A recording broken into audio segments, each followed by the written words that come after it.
네, 여러분 안녕하세요. 글로벌 AI 컨퍼런스 아이콘 광주 2021 진행을 맡은 아나운서 손진입니다. 만나서 반갑습니다.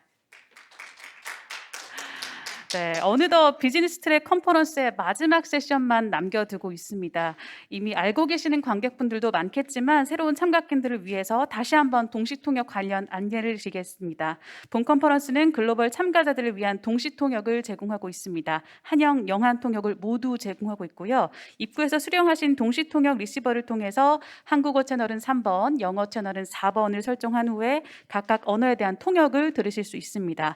아울러 실시간 스트리밍 또한 한글 그리고 영어 채널이 나뉘어서 방송되고 있으니까요. 스트리밍 채널의 각 프로그램 제목을 한번 확인한 후에 시청하시길 부탁드리겠습니다.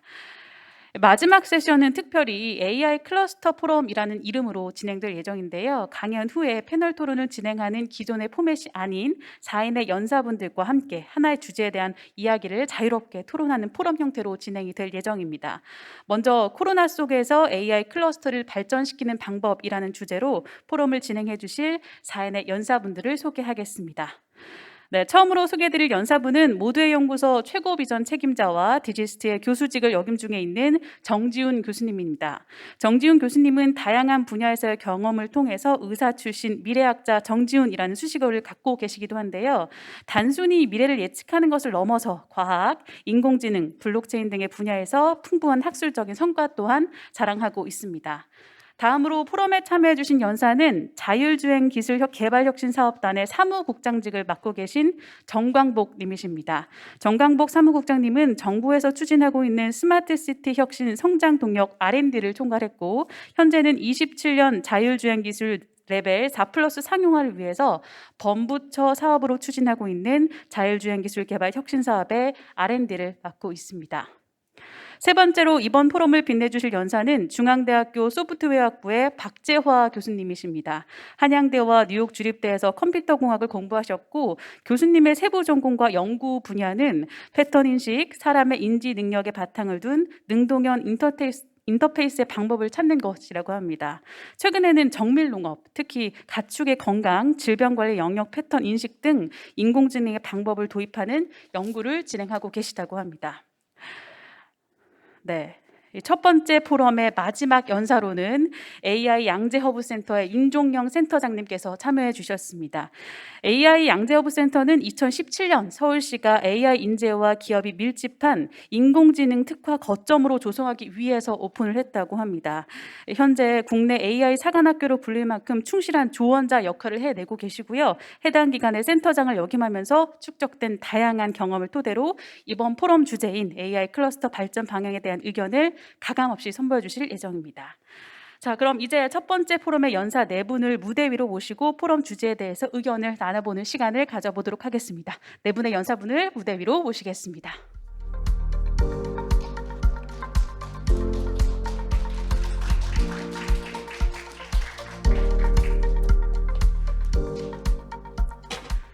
네, 안녕하세요. 네, 제가 무대에 올라오시기 전에 짧게나마 우선적으로 소개를 드렸지만 정지훈 교수님부터 짧게 인사 다시 한번 부탁드리겠습니다. 네, 안녕하세요. 저는 현재 디지스트 겸직 교수를 맡고 있어요. 모두연구소의 최고비전 책임자를 맡고 있는 정지훈입니다. 모두연구소는 AI 분야가 가장 많기는 하지만 누구나 리서치와 연구 또는 이제 교육을 할 수 있는 그런 체계를 갖추고 있는 개방형 연구소라고 보시면 되겠습니다. 네, 감사합니다. 다음은 정광복 사무국장님 인사 부탁드리겠습니다. 예, 소개받은 정강복 국장입니다. 저희는 그 정부의 자율주행 기술 개발을 지금 추진하고 있는 R&D 사업단이고요. 27년까지 융합형 레벨 4 플러스, 그러니까 완전 자율주행 기술을 개발하기 위해서 정부에서 약 8,300억 원 정도 투자받고 민간 자본까지 포함해서 1.1조 원 정도 투자받는 대규모 사업단입니다. 현재 지금 올해 3월에 저희가 출범식을 가졌고요. 이제 막 진행하고 있는 사업단을 맡고 있습니다. 네, 감사합니다. 다음은 박재화 교수님 소개 부탁드리겠습니다. 예, 중앙대학교 박재화 교수입니다. 저희 학부 중앙대학교 뭐 하는 데는 다 아실 거고요. 컴퓨터공학부에서 한 4년 전에 소프트웨어로 이름을 바꿨고요. 최근에는 AI 대학원을 다시 개설하면서 AI 쪽 연구 분야를 활발하게 진행하고 있습니다. 감사합니다. 네, 감사합니다. 마지막으로 윤종영 센터장님 소개 부탁드리겠습니다. 네, 안녕하세요. AI 양재허브 센터장 윤종영입니다. 소개해 주셨지만 양재허브는 서울시에서 2017년 말에 만들었고 현재 약 100개가 넘는 스타트업이 인공지능 스타트업이 모여서 성장을 하고 있습니다. 2017년에 세워져서 그러니까 초기 위탁 카이스트와 지금 정준 교수님 모두 연구소가 운영을 했었고요. 작년 하반기부터는 이제 저희 국민대학교와 애트리가 운영을 하고 있습니다. 그래서 저는 이제 국민대학교 소프트웨어융합대학 교수이면서 AI 양재허브 센터장을 같이 하고 있습니다. 반갑습니다. 네, 감사합니다. 이렇게 바쁘신 와중에도 멀리 광주까지 와주신 네 분의 연사분께 다시 한번 감사 인사드리겠습니다. 네, 앞서 설명드렸듯이 이번 포럼의 주제는 코로나 속에서 AI 클러스터를 발전시키는 방법인데요. 오늘 행사가 진행되는 이곳 광주광역시는 세계적인 AI 클러스터를 만든다는 계획하에 이미 AI 분야에 대한 여러 투자와 지원을 진행 중에 있습니다. 이 다음 세션으로 진행되어 있는 포럼에서 광주시의 역할에 대한 주제를 이야기할 예정이기 때문에 이 첫 번째 포럼에서는 광주시에 초점을 맞추기보다는 AI 산업을 위한 이상적인 클러스터는 어떤 모습이어야 할까라는 관점과 그 이상적인 AI 클러스터를 지금 이 팬데믹 시대 안에서 실현시키기 위한 방안으로 어떤 것들이 있을까라는 두 가지 관점에서 한번 이야기를 나눠보도록 하겠습니다. 네, 먼저 네 분의 연사분께 공통적으로 질문을 드리려고 하는데요. 연사분들께서 각자 생각하시기에 이상적인 AI 클러스터 어떤 모습일지 굉장히 궁금한데요. 소개를 하셨던 순서 역순으로 한번 여쭤보도록 하겠습니다. 윤종영 센터장님부터 얘기를 한번 들어보겠습니다. 네, 사실 이상적이라는 거는 존재하지 않는 거잖아요. 근데 이제 굳이 찾는다고 하면 아마 실리콘밸리가 아닐까 싶습니다. 뭐 실리콘밸리가 뭐 모든 게 다 최고는 아니지만 제가 그 얘기를 꺼낸 거는 사실 제가 사실 5년 최근까지 주로 이제 실리콘밸리에서 오랫동안 살다가 거기서 일하면서 살다가 왔기 때문에 아무래도 그쪽 얘기를 좀 하게 될 것 같은데 뭐 AI 그러니까 클러스터라는 게 사실은 가장 이상적인 거는 인공적으로 만들어지지 않고 자연적으로 만들어진 게 이상적일 것 같다는 생각이 들고요. 이제 그렇다면 실리콘밸리가 그쪽에 가까울 것 같은데 일단은 뭐 당연히 기술이 있어야 되고 사람이 있어야 되고 자본이 있어야 되고 학교가 있어야 되고 그거를 또 사용하고자 하는 소비자도 있고 시장도 있고 이런 것들이 다 이제 같이 이루어져야 되는 곳이 이제 실리콘밸리인 것 같고요. 특히 이제 인공지능 같은 경우도 사실 지금 실리콘밸리 회사들이 가장 앞서서 지금 이끌고 나가고 있기 때문에 그쪽에서 뭔가를 찾아보면 어떨까 싶다는 생각이 듭니다. 근데 한편으로는 제가 뭐 인공적이지 않고 자연스럽다고 얘기를 했지만 실리콘밸리도 초기에 만들어졌을 때는 분명히 미국 정부의 주도하에 굉장히 계획적으로 만들어진 것이고 그게 이제 성숙이 돼서 현재는 자연스럽게 운영이 되고 있는 것이기 때문에 여러 가지 측면을 좀 같이 보는 것이 좋을 것 같습니다. 네. 네, 여러 가지 측면을 한번 살펴봐야 한다라고 하셨어요. 다음은 박재화 교수님 의견 한번 들어볼까요? 예, 클러스터라는 개념이 이제 앞에 실리콘밸리를 예를 드셨는데 이게 이제 80년대 닷컴 컴퍼니들이 이제 출현할 때는 네트워크가 이제 와이파이 네트워크가 아니고 이제 주로 유선 네트워크이고 엔지니어들이 지금같이 이렇게 활발하게 버추얼 리얼리티가 존재하는 세상은 아니었거든요. 그러다 보니 클러스터가 지역 중심으로 이제 묶이게 돼 있었는데 요즘은 그걸 다 깼죠. 이제 코로나란 것들이 와서 더 이제 이렇게 비대면 시대를 열어버렸지만 지금은 이제 네트워크를 중심으로 해서 가상적인 클러스터가 존재하지 그러니까 물리적인 형태의 클러스터가 존재하지는 않는다고 보거든요. 그러니까 아무래도 AI 시대에 어떤 집중화를 일어난다면 가상적인 세상에서 이 이제 클러스터가 중심이 될 텐데 그게 하나 안 되는 분야가 있거든요. 그러니까 실제적으로 AI를 받침하고 있는 게 데이터 분야인데 그 데이터를 얻어오는 공간에서의 클러스터는 반드시 필요하거든요. 그러니까 어느 산업이든 그 산업에 AI를 적용하기 위해서는 데이터가 필수적으로 필요한데 그 데이터를 얻을 수 있는 한정된 공간이 있는 곳에서는 어떤 클러스터가 존재해야 되는데 제 입장에서 말씀드리면 제가 요즘 농업을 하다 보니까 광주의 강점이 전남은 곡창지대지 않습니까? 그러니까 농업하고 관련된 데이터를 얻어내기에 가장 좋은 것이 광주거든요. 그래서 근데 농업이 재미난 게 쌀이 이제 심어서 거두는 데까지 1년이고 100번 정도 데이터를 얻으려면 100년이 걸리거든요.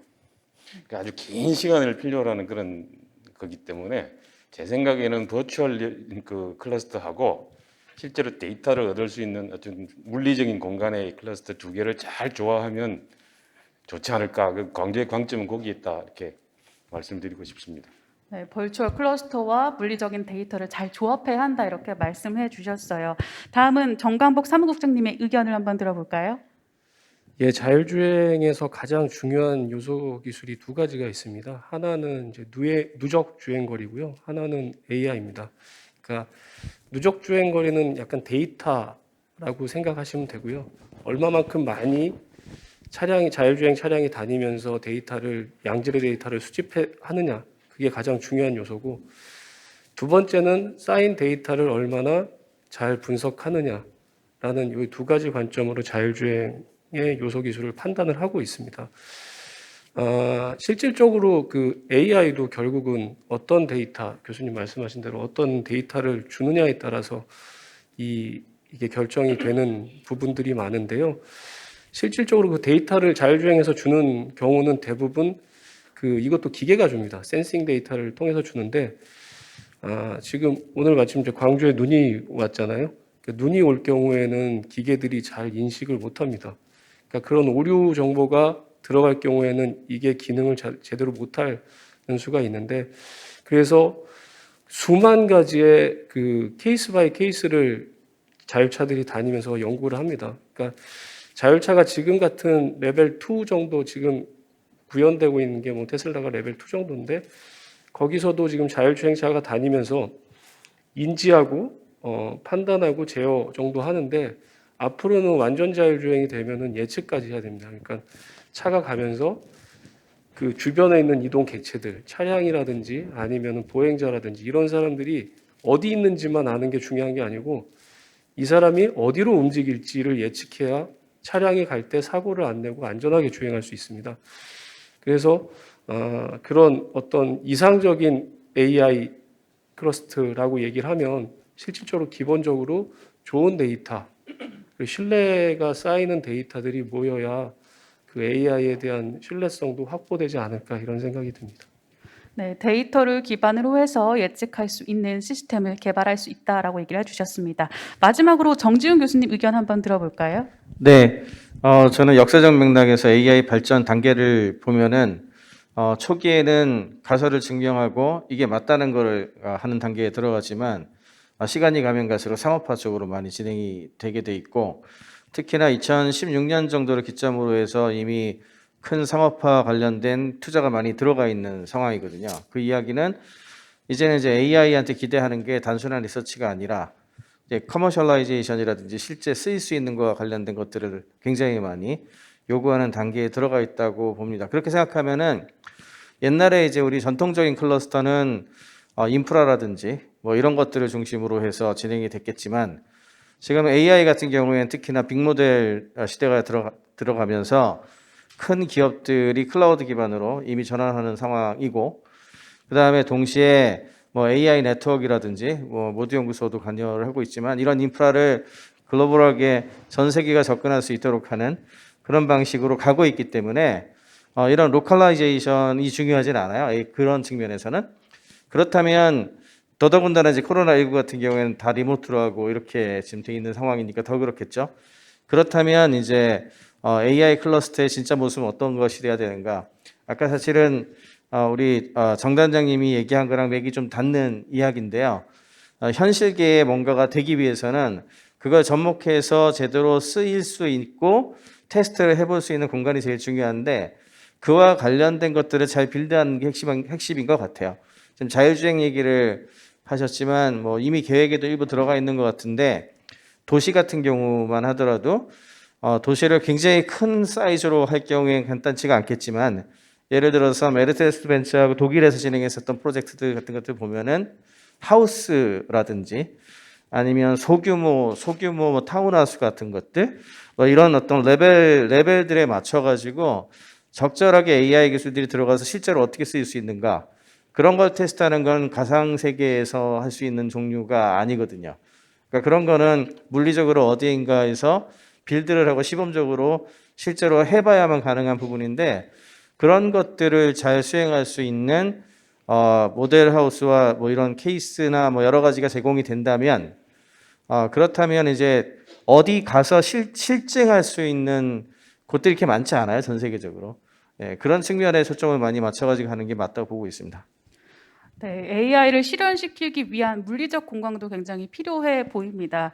말씀해 주신 것처럼 특히 정광복 사무국장님, 이 자율주행 기술개발 혁신 사업단이 정부 주도로 진행되고 있는데요. 특히 이런 계획들은 정부 주도와의 계획과 또 민간 기업의 개발에 같이 시너지를 내기 위해서는 좀 여러 가지들이 병행돼야 할 것 같아요. 제도적 측면도 그렇고요, 물리적 공간도 그렇고. 어떻게 생각하시나요?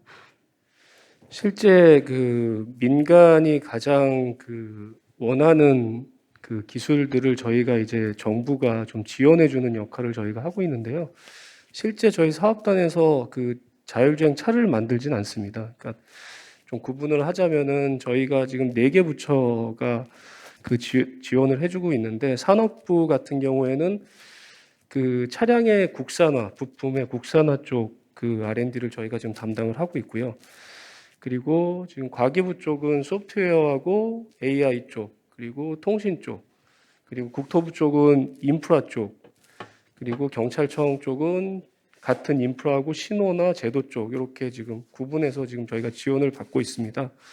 근데 내용을 보면 실질적으로 이제 그 민간 같은 경우에 가장 지금 힘든 부분이 말씀하신 만들어도 실증할 데가 없다는 거, 그리고 요 다양한 그 제도에 막혀가지고 실제적으로 기술 개발을 해도 상용화할 수 없다는 그런 한계가 굉장히 많이 발생하고 있습니다. 그래서 그거를 사업단에서 좀 해결해 주자라는 취지로 저희 사업단에서 운영하는 법제도 전문가 협의체가 있습니다. 그래서 거기에 이제 전문가들이 모여서 그 기업들의 수요를 받아서 이런 제도는 좀 개선을 해야 되겠다, 저희가 정부에 건의를 하면 지금 규제 샌드박스라는 제도가 있습니다. 그러니까는 약간 그 규제 샌드박스라는 게 이제 많이들 다들 들으셔서 아시겠지만은 그 모래놀이에 이렇게 풀어놓고 편하게 이제 다들 그 하는 그런 거에 그 일환으로 규제 샌드박스라는 걸 만들어놨는데,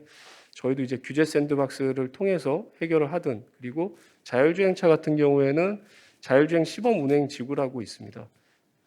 광주도 해당이 돼 있는데요. 우리나라 7군데 정도 지정이 돼 있고요. 거기서 이제 자율주행 그 테스트를 할 수 있는 그런 공간적인 것도 저희가 제공을 하고, 이외에 이제 KCT라고 화성에 교통안전공단에서 만들어 놓은 테스트베드가 있습니다. 굉장히 넓은 테스트베드가 있는데, 그런 데를 저희 민간이 잘 유기적으로 활용할 수 있게 저희가 연결고리 역할도 지금 하고 있습니다. 네, 그러면 제가 보기엔 윤종현 센터장님께 말씀을 좀 드려볼게요. 인공지능 전문 인재를 또 양성하고 계시고, 또 AI 특화 기업을 발굴하고 육성하는 AI 양재허브 센터장님을 역임 중에 있으신데요. 말씀하셨던 것처럼 AI를 실현하기 위해선 물리적 공간이 필요한 것 같아 보이거든요. 여러 기업들을 관리하면서 이런 많은 기업들이 어려움을 토로할 것 같은데 어떻게 해결하는지 좀 사례들을 좀 들어볼 수 있을까요? 그래서 그러니까 버추얼이든 뭐 피식거리는 사람이 어딘가에 있어야 되니까 물리적 공간은 당연히 필요하고, 일단 제가 얘기하면서 이제 클러스터에 대한 또 다른 얘기를 들어보니까, 제가 생각하는 클러스터라는 건 결국 사람의 클러스터 또는 그 스타트업의 클러스터에 약간 국한돼서 저는 이제 생각을 하는 거고, 그렇다면 양재가 거기에 만들어진 뭐 여러 가지 이유가 있지만, 사실 그 주위에 굉장히 그 대기업 연구소들이 많이 같이 있고요. 그 뭐 현대, 삼성, LG 또는 다른 그 기업들이 많이 있고, KT도 있고, 그리고 이게 또 그 서울의 이제 강남이다 보니 자본에서 굉장히 투자가들과 굉장히 가까운 거리이고, 그러다 보니 거기가 이제 그 뭐 베스트는 아니지만 차선으로 좋은 그 어떤 클러스터가 형성될 수 있는 자리가 아니냐라는 판단에서 이제 만들어진 건데, 사람이 모이는데 문제는 이제 그런 인프라가 사실 따라오지가 않는 게 있고, 당연히 도시 문제, 사회 문제가 같이 이제 수반을 해서, 하지만 이제 그럼에도 불구하고 모여 있다 보면 서로 경쟁을 하고 선의의 경쟁을 하게 되고 서로 이제 협업을 하게 되는 게 이제 아주 자연스럽게 발생을 하게 되고 아까 말씀드렸듯이 이제 100개가 넘는 회사가 스타트업에 모여 있다 보니까 경쟁 업체들이 있습니다. 그래서 그 경쟁이 이게 지금 원래 시장이 계속 성장을 하고 있는 단계이기 때문에 그 경쟁이 문제가 아니라 사실 경쟁을 함으로써 우리 파이가 커지는 그러한 그 어떤 성장을 제가 이제 또 보게 되고요. 그리고 또 하나 중요한 거는 글로벌인 것 같아요. 그래서 물론 우리가 어디 있든지 간에 지금의 이 가상 버추얼 리모트로 다 연결되는 세상에서 그리고 특히 데이터라는 관점에서 특히나 인공지능 스타트업은 글로벌을 같이 봐야만 예측 가능한 성장이 나오는 거지 글로벌을 보지 않는다면 데이터 때문에 내가 가지고 있는 데이터가 다라고 생각했을 때는 결코 성장 거기서 멈추는 거거든요. 그래서 많이 신경을 쓰는 건 이제 그 글로벌로 어떻게 연결시킬 것이냐 그리고 어떻게 하면 그 좋은 아이디어와 좋은 기술들이 실제 사업화가 될 수 있느냐 결국은 돈을 벌어야 되기 때문에 그래서 그런 거에 이제 많이 신경을 쓰고 있습니다. 네. 네. 이 얘기를 들어보니까요, 가장 중요한 건 또 인재다라는 이런 생각이 들었습니다. 결국 발전시키고 또 만들어내는 건 사람이다 이런 생각이 드는데요.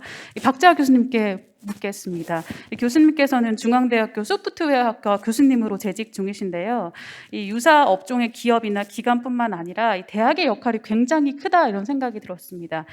뭐 어떤 부분이 좀 개선돼야 하고 또 어떤 방향으로 나아가야 훌륭한 인재가 되고 더 나아가서 글로벌 인재로 좀 역량을 키워볼 수 있을까요?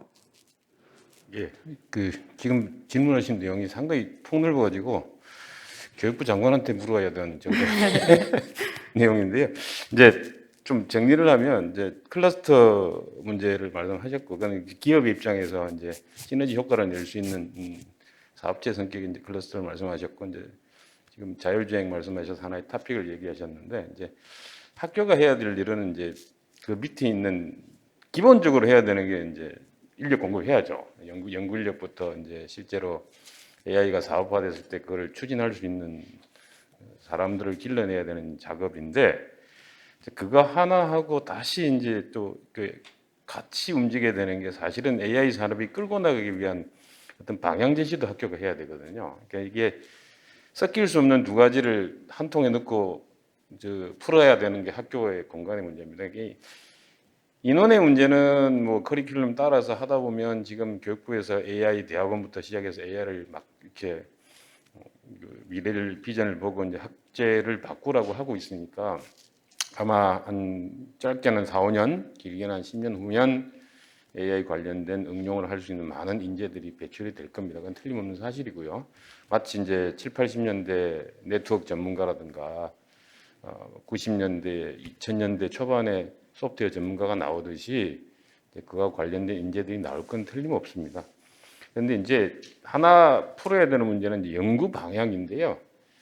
이제 꼭 제가 뭐 이 자리에서 한번 말씀을 드리고 싶은 게 지금 우리가 AI 기술이라고 부르고 있는 기술, 우리가 실제로 이제 쓰고 개발하고 계신 기술들은 정확하게 30년 정도 전에 개발된 겁니다. 그러니까 1970년대부터 뉴럴 네트워크를 예를 들면 1970년대 나오기 시작해서 본격적으로 그게 쓰임새가 생기기 시작한 게 90년도. 그다음에 이제 지금 2020년대에 대해서 이제 화두가 된 기술이죠.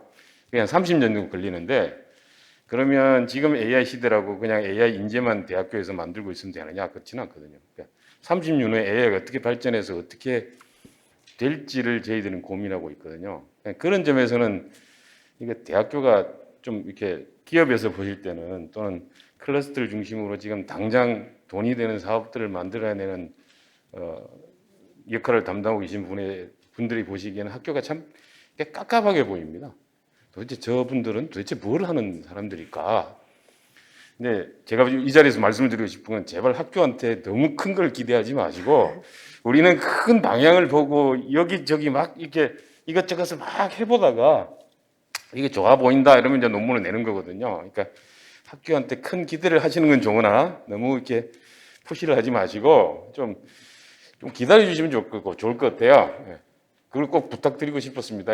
클러스터도 좋은데 학교란 것은 정말 느리게 움직이는 그런 곳이다라는 걸 꼭 한번 말씀드리고 싶었습니다. 클러스터 역할이라는 게 뭐 저희들의 그거죠. 뭐 기초 연구하고 인력 양성하고 네, 교수님께서 꾸준히 성장하고 있다 이렇게 말씀해 주셨습니다. 그러면 정지훈 교수님께 한번 여쭤볼게요. 교수님께서 얼마 전에 20년 주기로 ICT 산업 변곡점이 도래한다. 메타버스가 향후 20년을 이끌 것이다 이렇게 말씀하셨거든요. 박재하 교수님께서 계속해서 변화고 과거와 지금 또 다르다 이렇게 말씀해 주셨어요. 물리적인 공간에 대한 중요성도 말씀해 주셨지만 메타버스와 AI 클러스터 어떻게 좀 연결해 볼 수 있을까요? 네, 이게 저는 이제 그 학교에서 가르치기도 하고 그다음에 인터넷 기반의 교육 혁명 관련된 것들도 하고 여러 가지 하고 있지만 또 하나 제 주 본업 중에 하나가 투자하는 사람이다 보니까 제가 투자하는 회사가 한 150개 가까이 되기 때문에 AI 기업도 많고요. 아무래도 이제 산업 사이클 전반을 보는 게 굉장히 중요하게 보고 있어요. 그래서 항상 얘기를 드리는 게 이게 그냥 하는 게 아니고 이게 옛날 같았으면 특정 산업이나 특정 기기나 특정 기술이 하나의 산업으로 보이겠지만 사실 특히 IT 같은 경우는 거의 모든 게 연결돼 있거든요.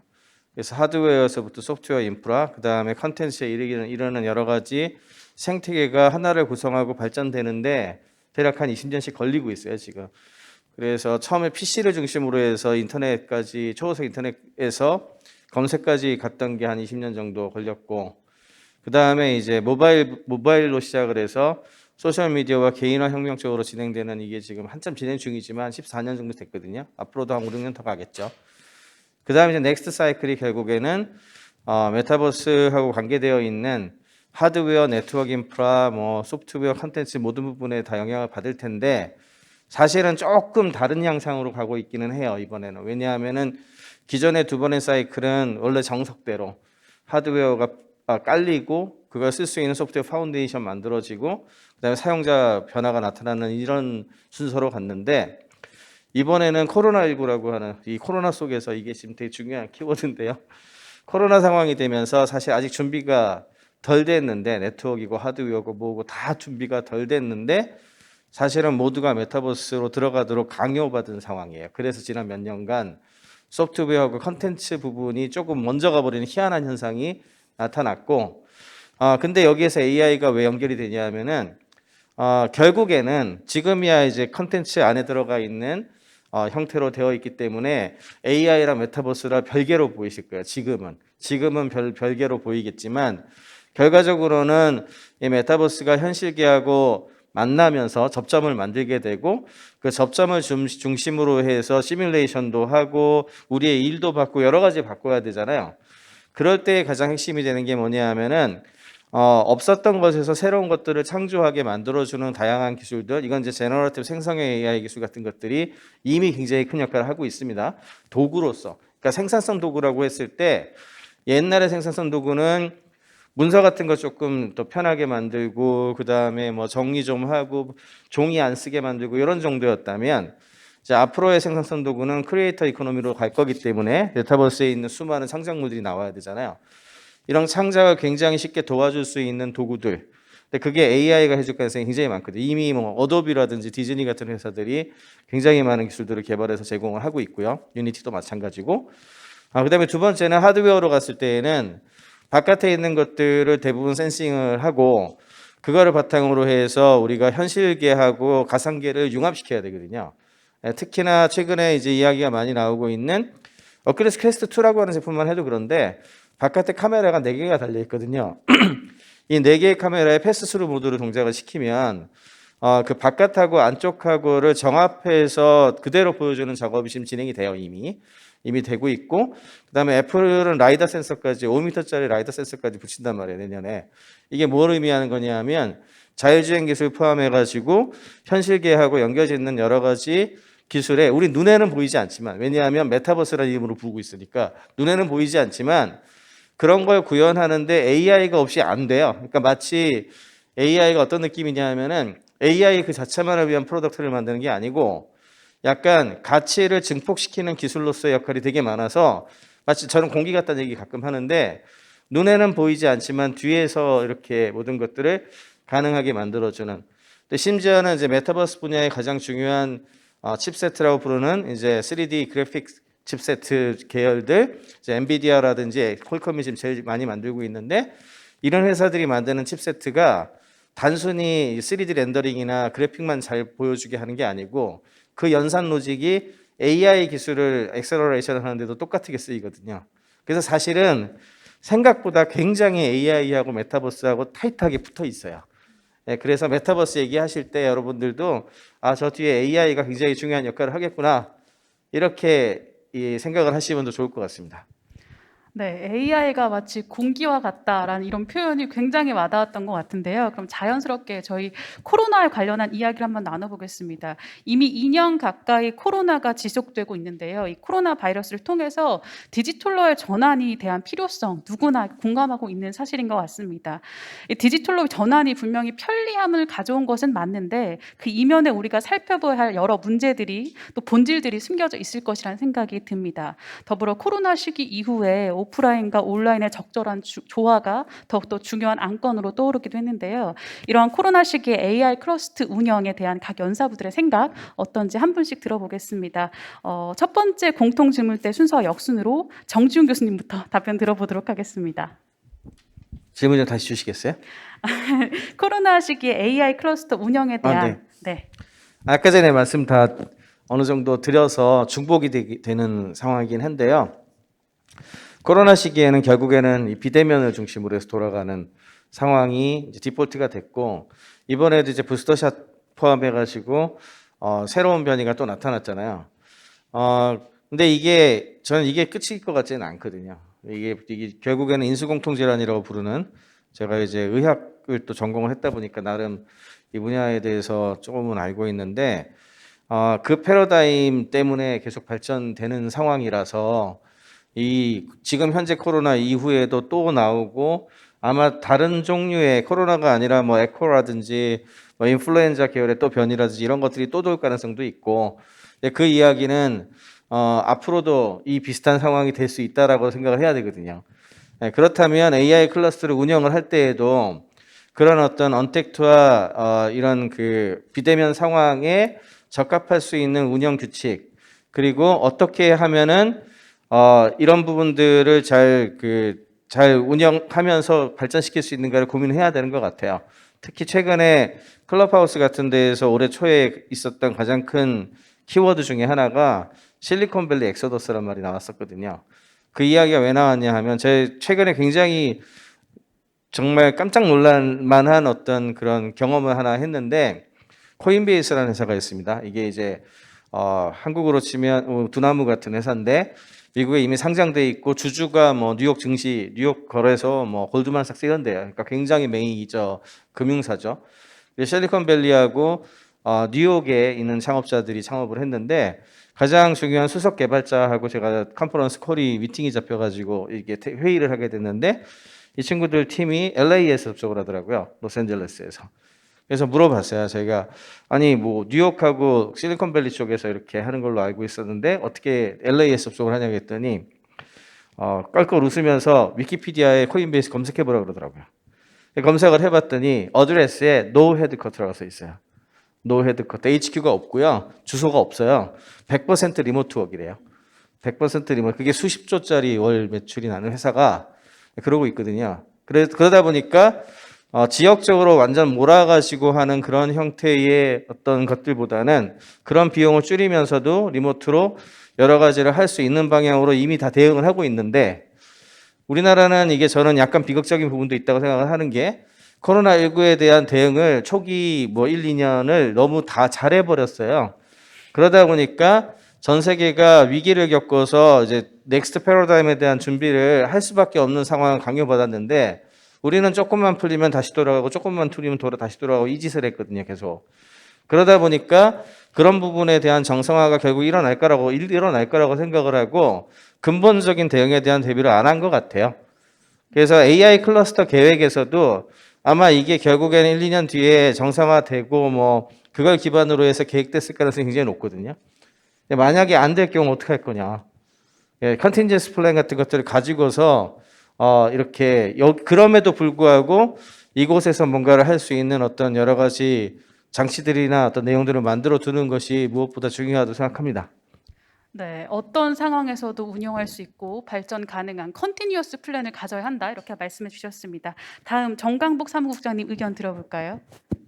예, 코로나 팬데믹 상황에서 그 잘 주변을 보시면은 아마 그 이동 패턴들이 많이 바뀌셨을 거예요. 재택근무도 생기고, 그리고 저 같은 경우도 원래는 서울에서 지하철이나 버스 대중교통을 이용하다가 일단은 뭐 그래도 다중 이용 시설을 조금 좀 꺼리게 되다 보니까 이제 차량으로 저도 지금 이동을 바꿨거든요. 이런 식으로 이동 패턴들이 다 바뀌고 이동도 굉장히 최소화하는 지금 추세로 가고 있어요. 이 상황에서 아마 지금 다들 고민하시는 게 재택근무가 많아지면 내가 갖고 있는 차를 어떻게 해야 될까? 이런 고민들을 갖고 계실 거예요. 그럴 경우에 이제 자율주행의 모토가 공유 경제 쪽이거든요. 그러다 보니 이게 이제 내가 차를 소유 안 하고 이제 필요할 때마다 와서 쓰는 개념으로 이제 앞으로 갈 건데, 그럴 경우에 솔직히 저도 이제 저희 연구를 하면서 제일 고민되는 게 그 나의 이동이라든지 나의 생활 패턴이 모두 노출되는 거에 대해서. 왜냐하면 그 지금 뭐 AI에 대한 데이터가 결국엔 우리 한 사람 한 사람의 그 정보가 올라가서 결국에는 그 인공지능 역할을 할 수 있는 어떤 기반이 되거든요. 그러다 보니까 그거에 대한 일단 보안이 얼마나 철저할까. 그리고 또 하나 고민된 게 아까 그 박사님 얘기하셨지만은 AI 하면서 데이터 양이 워낙 많아지니까 클라우드로 다 서비스를 하고 있어요. 근데 클라우드 서비스를 저희 자율주행 쪽도 지금 준비를 하고 있는데, 그럴 경우에 지금 오픈되어 있는 클라우드에서 이 나의 정보는 얼마나 소중하게 잘 지켜질까, 이런 고민들이 좀 있어서 거기에 대한 좀 그 보안이 확실히 연구가 돼야 되는데 저희 연구진들이 잘 연구를 할지는 조금 기대하고 있습니다. 네, AI를 이야기할 때 빼놓을 수 없는 문제인 것 같아요. 개인정보 보안에 대한 문제 얘기해 주셨습니다. 다음은 박재하 교수님 이야기 한번 들어볼까요? 예, 참 어려운 문제인데요. 이게 세 분들은 지금 산업 현장에 계시니까 상당히 그 당면한 과제들을 말씀을 많이 하시는데, 저는 좀 원론적인 얘기를 좀 뭐 하죠. 뭐 그런 역할도 필요하니까. 이제 AI하고 이제 그 우리 이제 질병 문제, 예, 코로나 문제인데, 코로나를 이제 질병으로 보지도 말고요. 어떤 우리 사회에서 일어나는 어떤 게임 체인저 정도, 어떤 임팩트라고 생각을 하고, 이제 AI는 거기에 영향을 받는 어떤 인자라고 생각을 한번 해보면요. 만일에 지금 형태의 우리가 AI 환경이라고 하면 이제 AI를 구축하고 있는 것들이 이제 강력한 그 컴퓨팅 파워, 그다음에 엄청난 리소스를 저장할 수 있는 저장 공간, 그다음에 네트워크이거든요. 이제 이런 세 개의 인프라가 있기 때문에 이제 AI가 발전하기 시작하는 건데, 거기 이제 코로나라는 임팩트가 딱 온 거예요. 그러면 어떤 형태로든 코로나는 극복해야 되잖아요. 우리가 코로나에 뒤져서 다 죽을 수는 없으니까, 밀려서. 근데 극복하는 방향으로 이 세 가지 인프라를 AI 측면이 아니라 그냥 우리가 현재 쓰고 있는 테크놀로지 자체를 이제 쓰기 시작하는 거죠. 코로나를 극복하기 위해서. 그래서 가장 먼저 온 게 비대면 형식의 재택근무인데, 이제 줌이나 이런 형태의 실제로 만난 것과 같은 형태의 회의 방법. 그다음 나머지는 물리적으로 접촉해야 되는 연구 공간에 사람이 모여서 회사 생활을 해야 되는데 그걸 하지를 않고 이제 원격으로 하는 방법. 이런 형태들로 이제 극복해 나가고 있는 거죠. 그러다 보니 어떤 생각들이 일어나기 시작하냐면, 특히 학교에서는요, 이제 원격 수업을 하다 보니까 이래 갖고 수업에 효과가 있을까? 정말 학생들이 공부를 할까? 라고 상당히 생각을 많이 했어요. 첫해는. 한 2년쯤 하다 보니까요, 되네. 이렇게 된 거예요. 어차피 공부 안 할 학생은 안 하고, 아무리 리모트를 해도 공부할 학생은 하더라 이겁니다. 그래서 이제는 코로나가 우리에 준 임팩트는 우리가 가지고 있는 현재 기술력에서 솔루션, 해결책을 찾다 보니 그 해결책을 좀 더 효율성 있는 방법으로 점점점 움직여가는 거죠.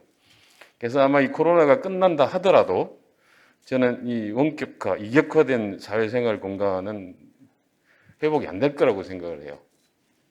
그러다 보면 좀 더 이제 이격화를 마치 만난 것처럼 만들 수 있는 어떤 형태의 습관 또는 기술들이 파급적으로 효과가 날 거다 이렇게 생각하는데요. 제가 최근 한 2년 동안 이 학교 현장에서 좀 느낀 건데요. 예전보다는 훨씬 말보다 문서화, 그다음에 또는 이게 그림으로 표현하는 형태의 미디어들이 발달하고 있다는 걸 느꼈어요. 그래서 아마 AI가 아까 말씀하신 메타버스 형태하고 결합을 해서 만나지 않고도 진짜 만난 것처럼 형태로 바뀌지 않을까 그렇게 생각합니다. 네, 말씀 감사합니다. 네. 그럼 우리 다음 의견 들어볼게요. 윤종영 센터장님 의견 들어볼까요? 방금 그 말씀하셨는데 사실 지금 대학교 2학년까지는 학교를 못 와봐가지고 대학교 2학년이라 고등학교 4학년, 5학년인 것 같아요.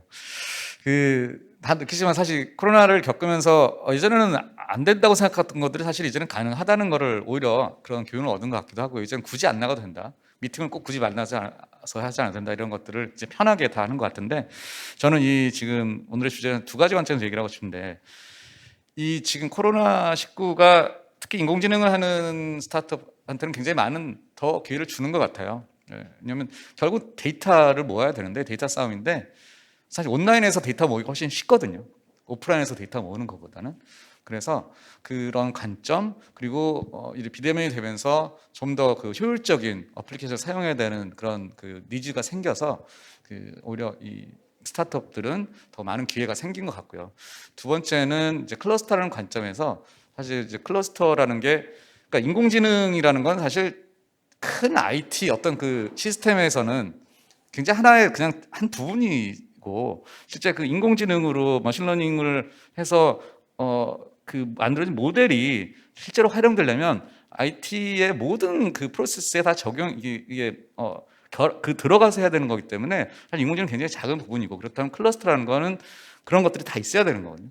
그 중에서 가장 중요한 거 그리고 요즘 많이 하는 게 MLOps, AI 오퍼레이션, 머신러닝 오퍼레이션이 더더욱 중요해지는 거죠. 인공지능 연구, 기술, 모델 만들고 학습하고 중요하지만 그걸 어떻게 쓸 것인지 학교에서가 아니라 이제 밖에 나와서 실생활 어플리케이션 쓰려면 그 모든 그 정말 클러스터 안에 그런 것들이 갖춰져야 되고 아까 정지훈 박사님 얘기하신 그런 게 가능하려면 그런 인프라가 갖춰져야 되고 그런 프로세스가 있어야 되고 하는데 아직 과연 이제 물론 우리에서도 큰 그 IT 기업들은 그런 전 100% 그 재택 근무를 하긴 하지만 그렇게 할 수 있는 기업이 많지가 않습니다.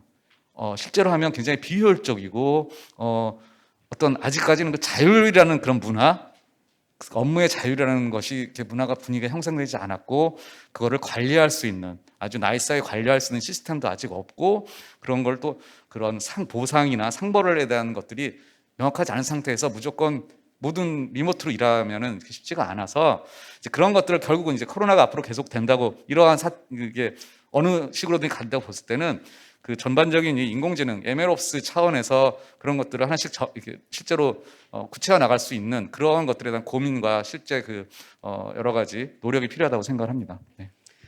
네, AI 시대가 도래해서 저희 또 맞이했는데 또 이 기술을 어떻게 활용할까, 어떻게 효율성을 높일까에 대한 문제가 좀 직면해 있는 것 같습니다.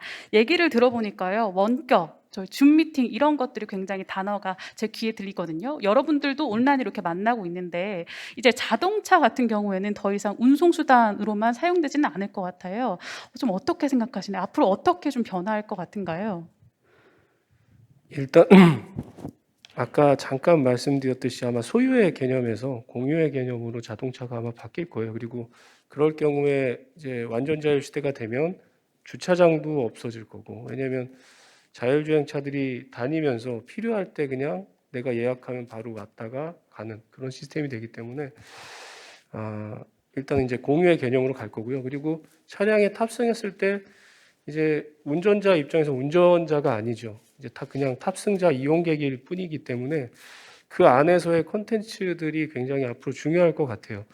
제가 LG전자 쪽 한번 방문한 적이 있었는데 그쪽 디스플레이 쪽 팀에서 지금 준비하고 있는 거 보면은 워낙 지금 위치 정보가 정확하다 보니까 차량을 타고 가다가 밖에 이제 상점들이 보이면 그 상점을 제가 창에서 클릭을 하면 그 상점에 있는 그 상품들이 쭉 나와서 제가 거기서 차 안에서 구매할 수 있는 그런 서비스도 고민들을 하고 있고요.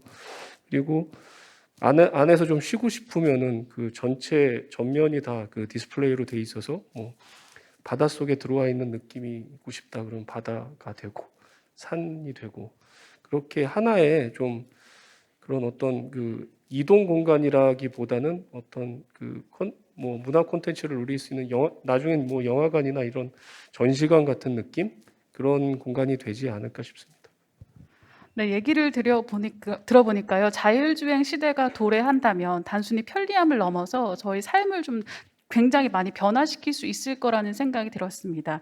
이 정지훈 교수님께서 우리가 준비되지 않았는데 빠르게 변화를 이렇게 맞이했다 이렇게 말씀하셨어요. 이 코로나 시대에 우리가 빠르게 변화를 맞이했는데 좀 부정적인 면이나 혹은 좀 고쳐야 하는 면 어떤 것들이 좀 있을까요? 아무래도 그 훈련되지 않는 부분들이 제일 많은 것 같아요. 그러니까 기업들도 기업들이지만 아까 전에 그리고 대학교 들어간 친구들 중에 캠퍼스 구경 한번 못한 얘기 잠깐 하셨는데 이렇게 되다 보니까 조금 이제 그 가상 공간이라든지 이런 데에서의 어떤 에티켓이나 혹은 그 활동 이런 종류들은 잘 하고 특히 뭐 젊은 세대들 같은 경우에 잘 하고 이런 경우들이 좋아졌는데 그에 비해서 이제 아무래도 너무 이제 고립된 어떤 상황 같은 것들을 많이 겪다 보니까 우리 세계가 꼭 그렇게만 돼 있지는 않잖아요. 언제나 밸런스가 있기 때문에 우리 현실 세계로 돌아왔을 때의 어떤 여러 가지 부분들도 없잖아 있는데 그런 부분들에 대한 적응력이라고 해야 될까요? 뭐 하여튼 그 부분이 좀 학습이 덜 되다 보니까 그런 거에 너무너무 익숙한 다른 세대나 다른 그룹과의 어떤 연결고리나 마찰 같은 것들이 발생을 하는 것 같아요. 실제로 그걸 많이 느끼고 있고요.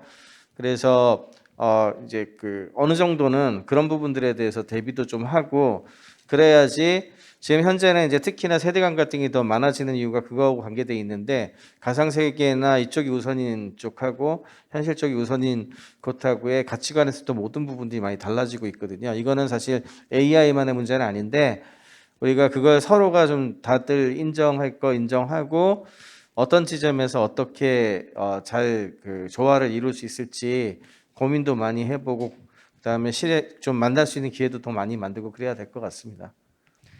네, 말씀해 주신 것처럼 저희가 이 행사에 여러분들 직접 모셔서 얘기했으면 좋겠지만 저희가 아쉽게도 마무리해야 될 시간이 점점 다가오고 있습니다. 혹시 해주실 말씀 있으신 분이 있다면 한마디씩 한번 해볼까요? 혹시 해주실 말씀 있으신 분 계신가요? 저는 사실 다음 주제가 굉장히 기다려집니다. 이제 광주가 AI 클러스터를 어떤 역할을 할 수 있을지 그런 얘기를 같이 나눠보는 게 당연히 필요하다고 생각을 하고 그래서 저가 또 맡고 있는 AI 양재 허브와 어떻게 또 같이 협업해서 결국은 어떤 지역에서 머무는 것이 아니라 대한민국에서 다 같이 해서 같이 글로벌로 나갈 수 있는 그러한 일이 만들어졌으면 좋겠습니다. 저는. 네, 감사합니다. 그럼 이렇게 해서 첫 번째 포럼 마무리해야 되는 시간이 다가왔습니다. 네 분의 연사분들을 한자리에 모인 만큼 많은 이야기를 나누고 싶었는데요. 시간 관계상 여기서 마쳐야 할 것 같습니다. 첫 번째 포럼에 참여해 주신 정지훈 교수님, 정강복 사무국장님, 박재하 교수님, 그리고 윤종영 센터장님 네 분께 감사 인사드리겠습니다. 큰 박수 부탁드립니다.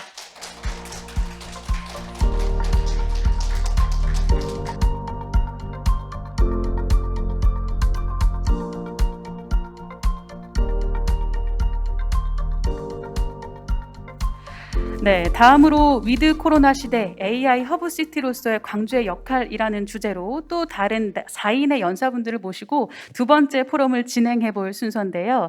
두 번째 포럼에 참여해 주실 귀중한 연사 네 분을 차례대로 소개해 드리겠습니다. 첫 번째 연사로 김수영 교수님을 먼저 소개해 드리겠습니다. 김수영 교수님은 전남대학교의 AI-융합대학 인공지능학부의 교수님으로 재직 중이시고요. 현재 AI-융합대학 학장직을 역임 중에 있습니다. 광주 전남 지역의 AI 전공 교수님으로 재직 중이신 만큼 두 번째 포럼 주제인 AI 허브시티로서의 광주의 역할에 대해서 해당 지역의 중점적인 이야기를 전해주시리라 믿습니다. 본 포럼의 두 번째 연사로는 플로리다 오세올라 카운티의 헌터 김 경제진흥원 원장님께서 참여해 주셨습니다. 헌터 김 원장님은 미국의 오세올라 카운티가 기술혁신 협력을 기반으로 조성하는 미래형 계획도시 네오시티를 조성하는 프로젝트를 진행 중이십니다. 오세올라 카운티에서 쌓아오신 국제적인 역량을 통해서 광주의 미래에 대해 이야기하는 본 포럼에서 다양한 이야기를 들려주시리라 믿습니다.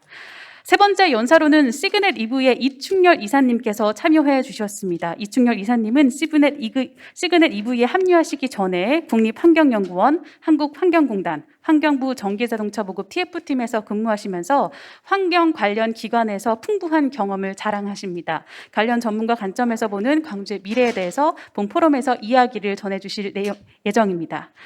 네, 마지막 연사 소개입니다. 마지막 연사로는 디케릭의 최인호 대표님께서 합류해 주셨습니다. 디케릭은 AR과 VR, 그리고 MR, 메타버스 등 새로운 기술과 게임, 테마파크, 교육, 휴먼케어 등 융복합을 통해서 신선한 즐거움을 제공하는 기업인데요. 앞서 소개해드린 연사분들과 조금은 다른 분야 전문가의 시점으로 본 포럼 주제에 관련한 의견을 나눠주실 예정입니다. 자, 그럼 두 번째 포럼 위드 코로나 시대 AI 허브시티로서의 광주의 역할을 주제로 토론을 진행해 주실 연사분을 무대 위로 모셔보겠습니다. 네, 무대 위로 올려주실 연사분들에게 큰 박수 부탁드립니다.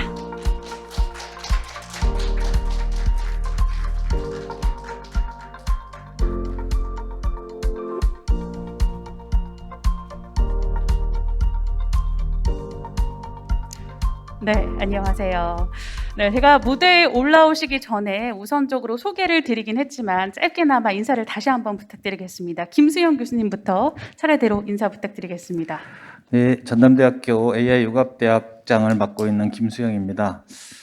저희 AI 융합대학은 전남대학교가 저희들이 알기로는 전국 최초라고 알고 있는데 지역 거점 대학 중에 인공지능에 관련된 한과대학을 2019년에 만들어서 지금 제가 두 번째 연임하면서 지금 학장을 맡고 있습니다. 또 아울러서 지금 내년 3월 1일에 개원하는 그 데이터 사이언스 대학원 전문대학원입니다. 그 전문대학원 만드는 일도 제가 준비 단장으로 이렇게 굉장히 중책을 맡고 있는데 저희 전남대학교가 AI를 중심으로 이렇게 개혁하고 혁신하는데 좀 도움이 될 걸로 확신하고 열심히 하고 있습니다. 네, 감사합니다. 네, 감사합니다. 다음은 헌터킴 원장님 인사 부탁드리겠습니다. 네, 안녕하세요. 제 이름은 헌터킴이고요. 미국 플로리다주 정 가운데 있는 올랜도 디즈니 월드가 있고 유니버셜이 위치한 오세올라 카운티에서 경제 개발원 원장을 맡고 있습니다. 저희 카운티에서 이번에 정부 부지를 새로운 도시를 하나 만들고 있는데 그 도시를 현존하에 있는 최첨단의 모든 기술을 집약해서 미래형 스마트 도시를 만드는 프로젝트입니다. 그 프로젝트를 맡고 있는 헌터킴입니다. 네, 감사합니다. 다음은 이충렬 이사님 인사 부탁드리겠습니다. 예, 안녕하십니까. 저는 시그넷 이브의 이충렬 본부장입니다. 먼저 회사 소개부터 드리면 저는 이제 그 SK 그룹사에 있는 전기차 충전기 제작 및 이제 충전 서비스 쪽을 하고 있는 회사고요. 내년부터는 이제 상호가 SK 시그넷으로 이제 바뀔 예정입니다. 그래서 저희는 이제 전기차 충전기 쪽을 하면서 이렇게 AI 관련된 그 충전 부지를 이제 AI 솔루션을 통해서 지점 선정한다든지 그리고 이제 충전 서비스를 위한 그 충전기 유지 관리 알고리즘들을 이제 AI 러닝머신을 도입해서 지금 그 하고 있습니다. 그래서 해외 쪽에서도 이미 이런 부분들이 반영되어 있고요. 그래서 그런 쪽으로 계속 일을 하고 있습니다. 네, 만나뵙게서 반갑습니다. 네, 감사합니다. 마지막으로 최인호 대표님 인사 부탁드리겠습니다. 예, 반갑습니다. 저는 디케릭의 최인호 대표입니다. 현재 제 마지막 꿈이 이제 학교를 만드는 게 목표로 계속 하고 있고요. 지금 이제 건국대학교에 지금 겸임 교수로 지금 겸직을 하고 있습니다. 그리고 저는 이제 애플 컴퓨터 엔지니어로 이제 90년대 시작을 해서 지금까지 이제 히스토리나 이런 내용들의 어떤 그 선견지명이 있는 게 애플이지 않나 싶다는 게 원래 그 지금 VR이나 이런 메타버스의 기반을 원천 기술을 전부 다 애플이 90년대에 많이 지금 상용화도 했었거든요. 근데 올해 이제 아마 내년이죠. 내년쯤에는 애플에서 많은 이제 플랫폼이나 아니면 이런 기기가 많이 나올 것으로 예상하고 있고요. 실제 저희는 현재 그 메타버스 플랫폼을 영국에 있는 이제 플랫폼 회사랑 아일랜드 개발사랑 같이 해서 한국에 지금 뭐 이렇게 전시 컨벤션 쪽으로 올해 한 80여 건 정도를 좀 진행해 봤고요. 실제 이제 메타버스가 왜 이렇게 되는지, 돈을 어떻게 정말 벌고 있는지 그런 내용들은 조금 도움이 되지 않을까 싶습니다. 그래서 오늘 제가 알고 있는 내용은 이제 학식적인 부분보다 현실에 좀 국한해서, 그다음에 현재 지금 제가 대학교에 6군데에 메타버스를 교육을 지금 진행을 해서 결과물이 나오고 있습니다. 그래서 학교에서도 이런 메타버스를 가지고 학습에는 어떤 식으로 적용하고 그다음에 개발을 어떻게 하고 그런 내용에 대해서는 제가 좀 첨언을 좀 드릴 수 있을 것 같습니다. 감사합니다. 네, 감사합니다. 이렇게 바쁘신 와중에도 귀중한 시간 내주셔서 이곳 먼 곳 광주까지 포럼을 위해 참석해주신 네 분의 연사께 다시 한번 인사드리겠습니다. 앞서 설명드렸듯이 이번 토론의 주제는 위드 코로나 시대의 AI 허브 시티로서의 광주의 역할입니다. 광주광역시는 AI 광주 시대라는 것을 모토로 인공지능 산업의 발빠른 주자로서 발돋움하고 있는데요. 이러한 인공지능 산업에 대한 광주광역시의 비전에 대해서 AI 관련 전문가분들을 모두 모시고 좀 더 다른 시각으로 광주의 역할에 대해서 의견을 나눌 수 있는 시간이 됐으면 좋겠습니다. 그럼 먼저 연사님들에게 공통 질문을 먼저 드리겠습니다. 연사분들께서 각자 생각하시기에 광주시가 국내 AI 산업뿐만 아니라 글로벌한 AI 허브시티로서 발돋움하기 위해선 어떤 역량을 좀 최우선으로 키워야 한다고 생각하시는지 여쭤보겠습니다. 먼저 김수영 교수님. 네, 저는 결론적으로 말씀드리면 저희들이 가장 갖춰야 될 핵심 역량 중에 저는 이제 대학에 있기 때문에 가장 중요한 역량을 인력 양성 역량이라고 생각을 합니다. 저희 지금 광주시가 기업들도 많이 유치하고 하는데 결국은 인력이 뒷받침되지 않으면 기업들이 활성화되기 어렵고, 그래서 인력 양성에 대해서 신경도 많이 쓰고 있고, 광주시가 주도해서 인재 양성 사다리라는 것이 구축되어 있습니다. 대학원 교육을 위해서 GIST의 인공지능 대학원이나 앞서 말씀드린 전남대학교의 데이터 사이언스 대학원, 이런 데서는 고급 인력을 양성할 거고요. 또 대학 학부 수준의 인력은 전남대, 또 조선대, 호남대, GIST 이렇게 4군데에서 융합 인력 양성 사업을 또 하고 있습니다. 그리고 잘 아시겠지만 광주 인공지능 사관학교도 비전공자들 전환 교육을 위해서 매년 180명 정도 인재 양성을 하고 있고요. 또 초중고 인공지능이나 소프트웨어 교육뿐만 아니라 재직자 교육 이런 것들도 그 인재 양성 사다리에 다 포함이 되어 있습니다.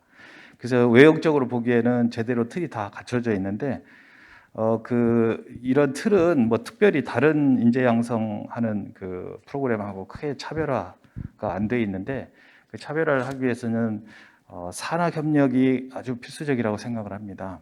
그래서 저희들 그 AI 클러스터가 기획될 때 선진국들을 많이 벤치마킹을 했는데, 예를 들면 이제 가장 벤치마킹을 많이 한 데가 캐나다인 걸로 알고 있고요.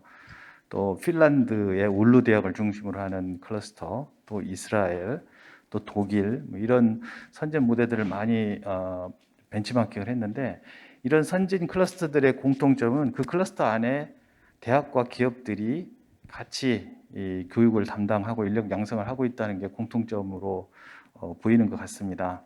그래서 제가 제안하고 싶은 것은 이 광주시가 인력 양성을 좀 내실 있게 하기 위해서는 첨단에 구축하고 있는 AI 집적단지 내에 산학이 이렇게 협력해서 산학 융합 캠퍼스라고 불러도 좋고, 그런 형태의 그 대학과 기업이 공동으로 교육을 하는 그런 장을 이렇게 조성을 해 나가는 것도 반드시 병행되어야 된다고 생각을 합니다. 그래서 기업체에 있는 분들이 쉽게 대학에 와서 강의도 하고, 또 학생들이 기업으로 인턴십이라든지 현장 실습, 또 산학 프로젝트 이런 것도 원활하게 할 수 있고 하는 그런 차원에서 저희 지금 1단계 광주 클러스터 사업 1단계 사업에서는 그런 내용이 별로 보이지가 않는데, 2단계 사업을 할 때는 제가 말씀드린 산학 협력, 산학 융합 조성 사업, 캠퍼스 조성 사업 이런 것들이 좀 포함이 됐으면 하는 바람이 있습니다.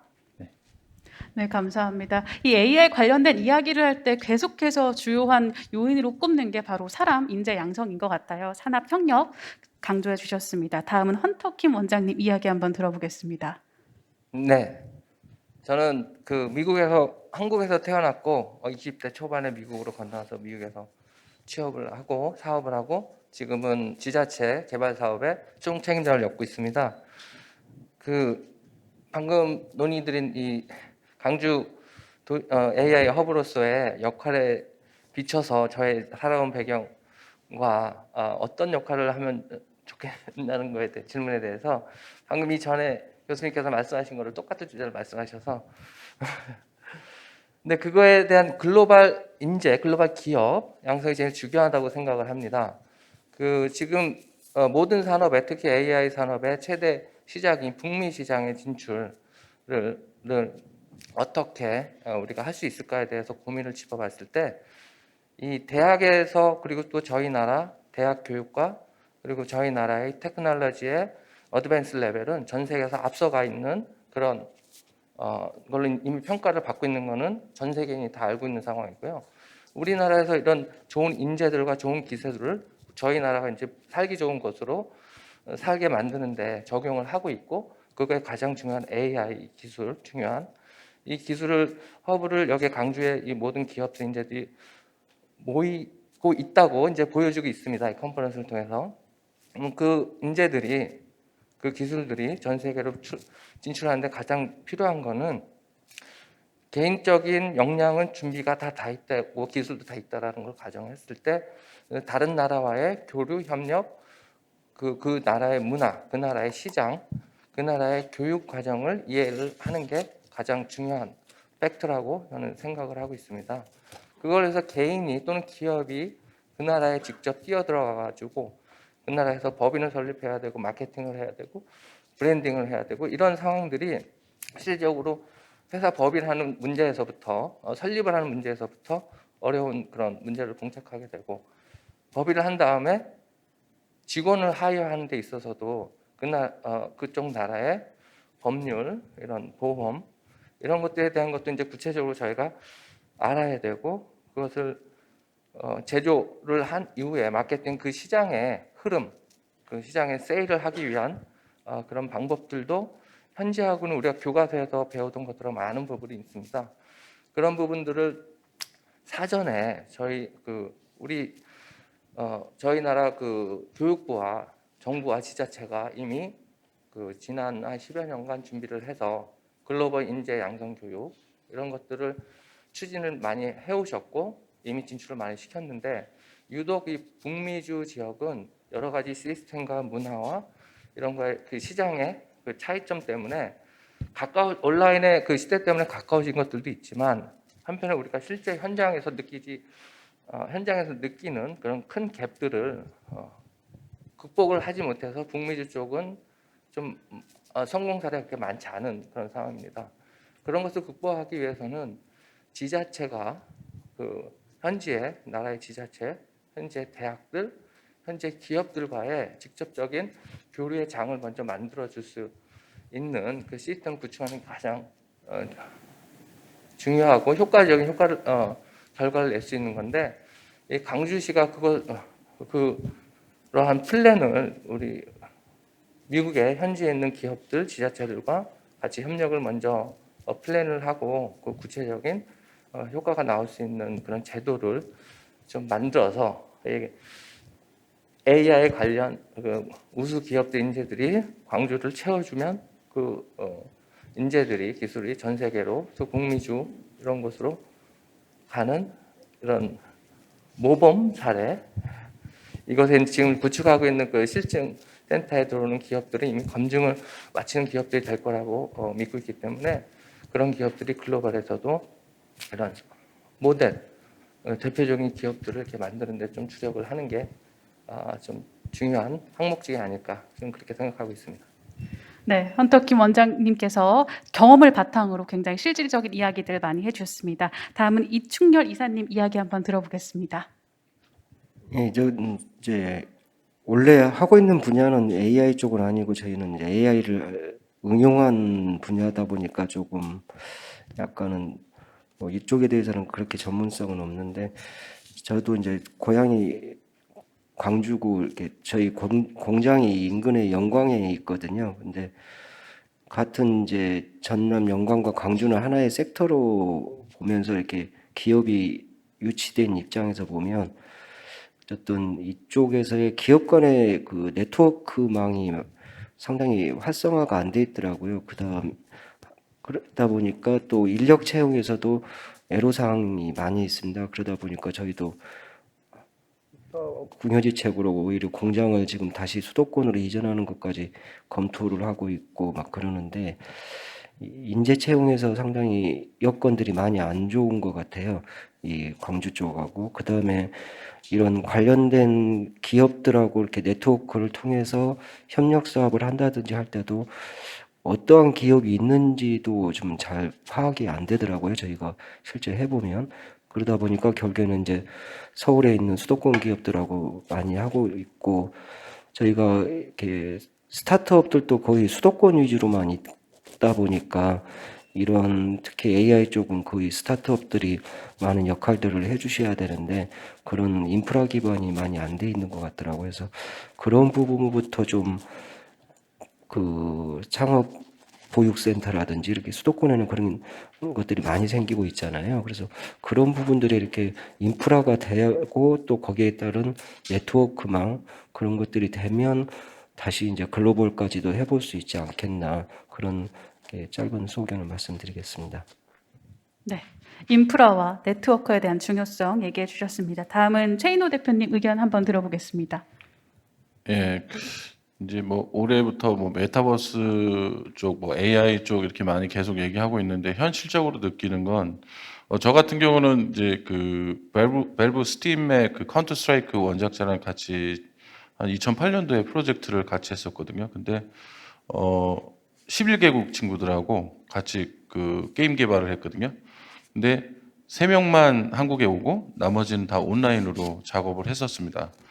근데 실제 프로덕트가 좀 우려가 됐었던 게 이 친구가 근태나 이런 부분을 좀 체크했었는데 전혀 프로젝트에 지장도 없고 오히려 리소스를 발굴하기도 좋은 게 사례가 그런 밸브 스팀 같이 전 솔직히 이제 인력은 이제 물론 이제 그 하우징이나 뭐 이렇게 하드웨어 쪽은 모르겠지만 이제 디지털로 관련된 그런 프로젝트는 지역 제한 없이 채용을 하거나 또 글로벌에 있는 사람들하고 같이 협업할 수 있는 모델을 어떤 이제 이런 메타버스 솔루션이나 아니면 지금 뭐 아니면 저희가 실제 그 해외 빅바이어나 이런 사람들 찾을 때는 링크드인을 많이 쓰거든요.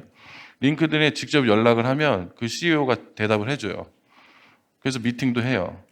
그러니까 뭐 대표니까 이렇게 두려워할 필요 없이 얘기를 하면 되는데 또 하나가 저희가 이제 인도 친구들하고 지금 프로젝트를 또 하고 있는데 그런 사례로 이 친구들 저희가 봤을 때는 한국에서 법적 제조를 해서 52시간 있고 밤샘 하면 안 되고 뭐 노동법이 있고 이런 부분을 좀 해결할 수 있는 방법이 뭘까? 그럼 인력비 코스트나 어떤 프로젝트인데 메타버스는 그 프로젝트를 어느 정도 커멘트를 하면 그쪽에서 피드백이 왔다. 그런 결과 가지고 평가를 하고 할 수 있는 그런 시스템도 되기 때문에 저는 만약 광주 쪽에서 이런 이제 허브 시티의 그 어떤 베이스를 한다면 지역 제한이 없는 채용도 좀 할 수 있는 걸 또 시도가 좀 됐으면 하고요. 그리고 이런 시도가 두려움이 없어야 되는데 항상 그 관급에서 생각하는 그런 두려움과 또 회사 차원 아니면 프리랜서가 생각하는 차원이 다 다르거든요. 그래서 제가 볼 때는 그래서 예전에 뭐 지금 국가에서 하면은 시범 단지를 만들고 이렇게 시도했기 때문에 AI를 이제 근거로 한다 그러면 그런 부분을 조금 더 그 시각을 좀 넓혀서 보는 게 좀 좋을 것 같다 생각하고요. 실제 그 지금도 저희 채용하는 거는 인터넷이나 이런 데서 그냥 뭐 예를 들어서 인도다. 그럼 저희가 원격으로 지금도 연락을 하고 시차 상관없이 캘린더에다가 스케줄 딱 체크하면 일했냐 안 했냐라는 걸 피드백하면 오히려 코스트가 더 줄어요. 왜냐면은 근무 환경 안에서 직원들 채용하면 복지도 신경 써야 되고 또 근무 환경에 뭐 컴퓨터도 사야 되고 뭐 등등 있지 않습니까? 차라리 그런 부분을 줄일 수 있는 어떤 그런 현실적인 전략을 좀 짜서 굳이 출근을 안 해도 될 수 있는 환경을 만든 다음에 좀 더 발전적으로 해외와 공동 개발할 수 있는 부분을 열어놔야 이제 또 하나는 아시겠지만 대출 받는 게 요즘 더 힘들지 않습니까? 근데 또 여러 가지 뭐 그 아이템들 보니까 개개별로 투자를 해가지고 그러니까 처음에 저한테 100만 원을 내라고 하면 부담스럽지만 10,000원을 내라고 하면 뭐 하나 사 먹는다 생각하고 이렇게 할 수 있는 그런 전략적 투자도 오히려 이제 분배 형식의 시스템이 되기 때문에 AI가 그런 것도 어떻게 보면은 요즘 그 증권 스탁에도 많이 응용되고 있고 또 저도 이제 그 강의하고 있는데 녹화하는데 NG가 많이 나요. 그래서 AI 휴먼 엔진을 가지고 잠깐 크로마키 촬영한 다음에 텍스트로 입력하면요. 바로 강의가 동영상으로 레코딩이 됩니다. 그래서 지금 샘플 만들어 봤는데 메타버스에도 바로 들어가요. 그러니까 제가 볼 때는 그런 부분을 회사 차원 입장에서는 코스트가 좀 줄고 그다음에 인력 차원에서도 복지 차원이나 이런 여러 가지 자유로운 그런 좀 탄력성 있는 상황을 만들어줘야지 않겠냐는 생각이고 투자도 그렇게 되면 되게 쉽게 받을 수도 있고요. 그다음에 해외랑 공동 개발하게 되면 마켓 시장을 또 이렇게 라인업을 잘 갖출 수가 있거든요. 그리고 일단 지금은 좀 열려놓고 그 컬처 문화를 좀 오픈하는 게 중요하지 않을까 싶습니다. 뭐 광주에서 애니메이션이나 웹툰도 진행을 했었지만 공동 개발하면서 여러 가지 시도가 되면서 성장했다고 좀 봅니다. 그래서 그런 주축을 조금 더 이제 시각을 좀 다양화하고 어떤 지역 제한을 좀 풀고 광역끼리나 아니면 해외끼리에 연결을 해서 진행하는 것이 좋지 않겠나는 생각에 짧은 그 의견을 드리겠습니다. 예, 고맙습니다. 네, 바운더리를 좀 없애고 넓은 시야로 바라봐야 한다 이렇게 얘기를 해주신 것 같습니다. 제가 링크드인 이야기를 들으니까요, 헌터 김 원장님께 이야기를 좀 들어보고 싶습니다. 링크드인이 미국에서 가장 대표적인 네트워킹 시스템이 아닌가 이런 생각이 듭니다. 오세올라 카운티는 AI 외에도 다양한 분야의 글로벌 기업들이 또 모이고 다양한 범죄 연구 인력을 보유해서 미국 내 과학기술 분야 직종이 가장 빠르게 성장하는 곳이다라고 알고 있습니다. 원장님께서 오세올라 카운티 이런 특성을 한 가지 사례로 들어주시면서 광주광역시에 좀 적용할 만한 사례들이 있는지 한번 얘기 부탁드리겠습니다. 네.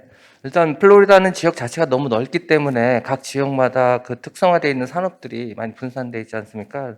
플로리다 하면 우선 관광을 뚫을 수 있겠고요. 그리고 농업, 그리고 다들 생각을 못 하시겠지만 우주 항공, 그리고 헬스케어 이런 부분도 아주 강세로 이렇게 성장해 있는 도시인데요. 올랜도가 관광 산업의 그런 이미지를 좀 이렇게 좀 변화하기 위해서 변형을 주기 위해서 우주 항공 그리고 헬스케어 부분을 좀 부각을 해서 저희가 그 미래 도시 스마트 도시를 기획하고 있는데 그 특성화돼서 그 팀으로 어떻게 우리가 만들어 볼 수 있을까? 그래서 많이 고민을 많이 하고 있습니다. 그래서 지금 그 각 지역의 특성화를 잘 살리는 게 주변에 리소스가 뭐가 있는지 파악하는 게 먼저 중요할 것 같다라는 생각이고요. 저희 오세올라 카운티는 또 항공 우주 산업에 가까운 쪽이 그 스페이스X 그리고 나사 이런 기관들이 불과 40분 거리에 떨어져 있습니다. 그래서 전 세계에서 민간 우주 여행을 가기 위해서 꼭 거쳐가야 되는 올랜도 공항에 내려서 그쪽으로 차를 이동해야 되는데 이동하는 그 거리에 저희 네오스가 있어서 이러한 그 지역의 특성을 살린 게이트웨이 투 스페이스 이런 팀을 지금 설정하고 있고요. 또 이거 관광 산업의 특성에 테크놀로지를 적용을 할 수 있는 부분이 뭐가 있을까 해서 가장 최근에 앞서 이렇게 개발을 서두르고 있는 UAM 사업,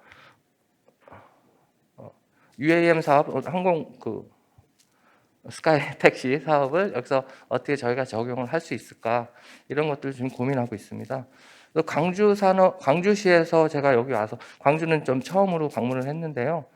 먼저 이제 농림이 강하게 강한 사업으로 알려져 있고 농림 산업을 이런 AI 모든 테크놀로지 중심이 되는 AI를 부각시켜서 보다 나은 이런 풍성한 프로덕트를 알릴 수 있는 스마트 농림 사업의 대표적인 도시를 만들 수 있는 이런 방안들도 고민하는 것도 좋은 방안이 되지 않을까 그런 생각을 하고 있고요. 동시에 아까 말씀드렸던 저희 나라나 광주시뿐만이 아니라 저희 나라 지자체, 저희 나라가 앞서 있는 기술을 가지고 있고 전 세계 리딩할 수 있는 모든 컬처를 알리고 있는 그런 글로벌 기업으로서의 자리매김은 인재 사람을 통해서 이루어지는 게 많기 때문에 그거에 대한 그동안의 투자, 교육이 그동안 많이 이루어졌다는 결과이기 때문에 그러나 우리나라 광주시뿐만 아니라 저희 나라가 가지고 있는 이런 인재 양성에도 또 집중적으로 함께 이렇게 연구를 해서 그런 것들을 잘 이렇게 특성화하고 글로벌 인재, 그런 글로벌 기업, 이렇게 지역 사회가 남들과 다르게 표현될 수 있는 것들을 적용하는 것들을 좀 연구하면 되지 않을까 하는 생각입니다. 네, 감사합니다. 각 지역의 특성에 맞게 발전 방향을 도모해야 된다 이렇게 얘기해 주신 것 같아요. 그 와중에 인력에 대한 강조 다시 한번 해주셨습니다. 앞서서 박지하 교수님께서도 말씀해 주셨죠. 농림에 대한 연구 방향으로 굉장히 좋은 도시다 이렇게 말씀해 주셨습니다. 자, 교수님께 여쭤보겠습니다. 김수영 교수님, 앞서서 광주에서 진행되고 있는 인력 양성 프로그램 다양하게 소개해 주셨는데요. 조금 더 구체적으로 소개해 주실 수 있을까요? 인력 양성.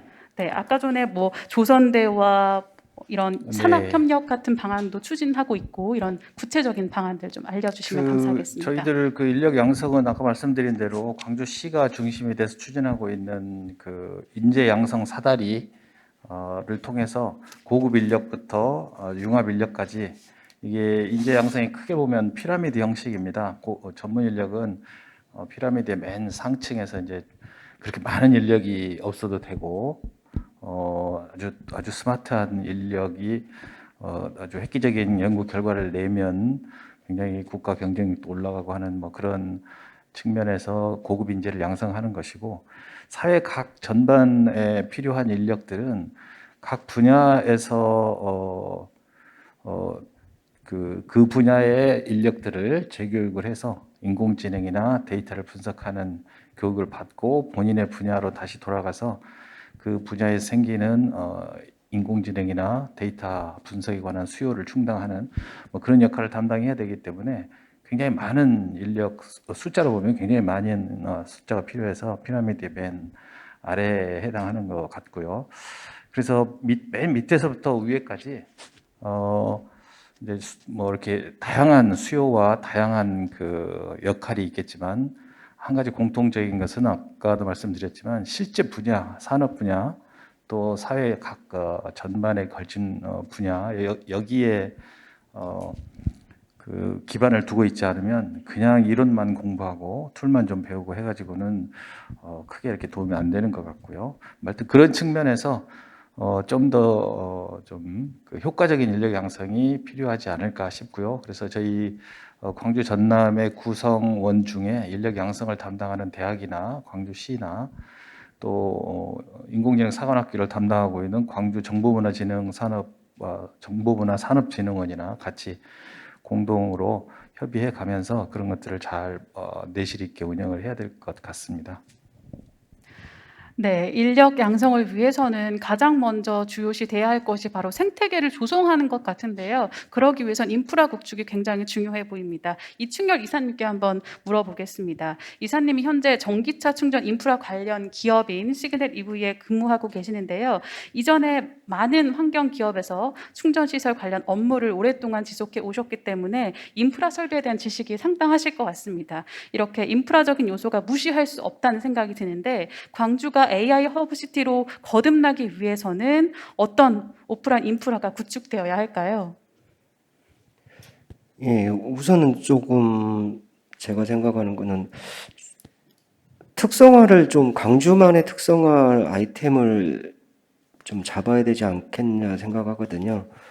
그러니까 저도 이제 전기차를 하기 전에 환경부 쪽에 하면서 제가 이제 수질 쪽을 한 15년을 하고 이제 전기차를 지금 15년째 하고 있는데 수질 관리 쪽에서도 상당히 AI 알고리즘을 통한 수질 분석이라든지 그 대행 프로세스들을 많이 하고 있어가지고 그 업무할 때도 이 AI 알고리즘들을 많이 응용을 했었는데 지금 이제 전기차 분야에서도 이 이제 모빌리티라는 거 하나의 그냥 단순 주유소처럼 주유를 해주는 그런 개념이 아니라 이 충전 서비스가 하나의 모빌리티 이 서비스 사업으로 변하고 있거든요. 특히 코로나 시대에 되면서 이제 전기차뿐만 아니라 이제 퍼스널 모빌리티 이륜차 포함해서 그런 것들이 다 하나의 특히 물류 그러니까 지금 이제 국토부에서도 많이 중점을 하고 있는 게 말단 배송 물류 쪽이거든요. 그래서 그러한 그 광주는 우선 기아차라는 딱 그게 있고 또 최근에 현대차에서 새로 개발한 창업한 회사도 있지 않습니까? 그래서 어쨌든 이제 자동차로에서의 회사를 특화된 그 인프라가 이미 광주에는 있으니까 그럼 이제 뭐 관련 인공지능 쪽에서의 이 특성화 쪽을 뭐 제가 생각한다 그러면 이제 모빌리티 쪽에 관련된 알고리즘 그 기반 만드는 거 그런 쪽으로 해서 하고 특히 이제 광주 쪽이 타 도시에 비해서 특히 전기차 쪽이 상당히 인프라가 부족합니다. 충전 인프라뿐만 아니라 관련된 그 신규 서비스 사업도 거의 없는 것 같아요. 제가 이제 전국 단위 충전 인프라를 로드맵을 만들고 설치를 해봤지만은 광주 전남이 조금 서울이나 제주도 그다음에 대구시 그런 데 비해서는 좀 전기차 쪽에서는 아직은 활성화가 좀 덜 된 편이거든요. 직접적으로 이제 민간 사업자들도 하나도 여기 그 광주 기반으로는 한 회사도 없는 상황일 정도로 그래서 그런 분들이 인프라가 되고 모빌리티를 적용한 말단 물류 배송을 한다고 했잖아요. 그쪽에 다 이제는 그 AI 알고리즘을 통해서 물류 배송부터 해서 그 다음에 충전 서비스에 대한 그 저희 이제 충전기도 이제 사람이 직접 주유기처럼 하는 게 아니라 다 플러그인 차지라고 해서 이제 오토 차징으로 하고 있고 저희가 개발하고 있는 로봇 충전 시스템도 있거든요. 그래서 이제는 다 자율주행차 대비해서 충전도 다 오토 차징으로 바뀌고 있는 현실이 되고 또 그와 관련된 이 퍼스널 모빌리티와 이제 물류 배송하고 연결된 그런 시스템들이 이렇게 돼야 되는데 그렇게 되려면 그 관련된 이제 충전 인프라라든지 그 다음에 그 인프라를 운영 관리할 수 있는 회사. 그래서 좀 다시 강조드리면 어쨌든 광주하면 이쪽 분야는 이 광주시 쪽에 있는 데가 가장 전문가라는 이미지 그런 이렇게 특성화 쪽으로 너무 넓게 가버리면 오히려 더 힘들지 않을까 좀 생각이 들어서 그런 부분에 대해서 말씀을 드리고 싶습니다. 네, 저희 계속해서 강조되고 있습니다. 각 지역의 특성화를 시켜야 한다 이렇게 말씀해 주셨습니다. 최인호 대표님께 한번 묻겠는데요. 대표님은 오늘 컨퍼런스에 참여한 연사분들과는 약간은 조금 다른 분야라고도 할 수 있을 것 같습니다. 문화 콘텐츠 분야의 인공지능 기술을 영위 중이라고 들었는데요. 제가 조금 찾아보니까 교육 콘텐츠 현재 많이 만들고 계시고 또 예전에는 ROR이라는 서울에서 한강 주변을 관광하거나 레이싱하는 프로그램도 만드셨다고 들었어요. 이런 문화 콘텐츠적인 측면에서 광주가 AI 허브시티로서 어떠한 역할을 해야 하는지 또 어떤 점에 좀 집중하면 좋을지 말씀 부탁드리겠습니다. 사실 그 여기 광주진흥원이 설립되기 전부터 저는 많이 이제 왔다 갔다 하면서 봤는데 뭐 저는 지역 색깔은 이제는 필요 없다고 보고요.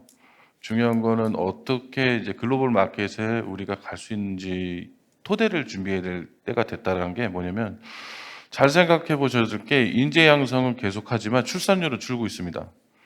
그러면은 개발자도 수급이 기업들도 필요한데 그 부분에 있어서는 분명히 이제 그 어떤 국가나 아니면 지역의 제한이 아니라 이젠 좀 더 뭔가 협업이 같이 될 수 있는 그런 모델이 이제 발굴이 돼야 되고 지금 뭐 좀 외람되지만 그 대학교 학생들 모집이 지역에서는 좀 어렵습니다.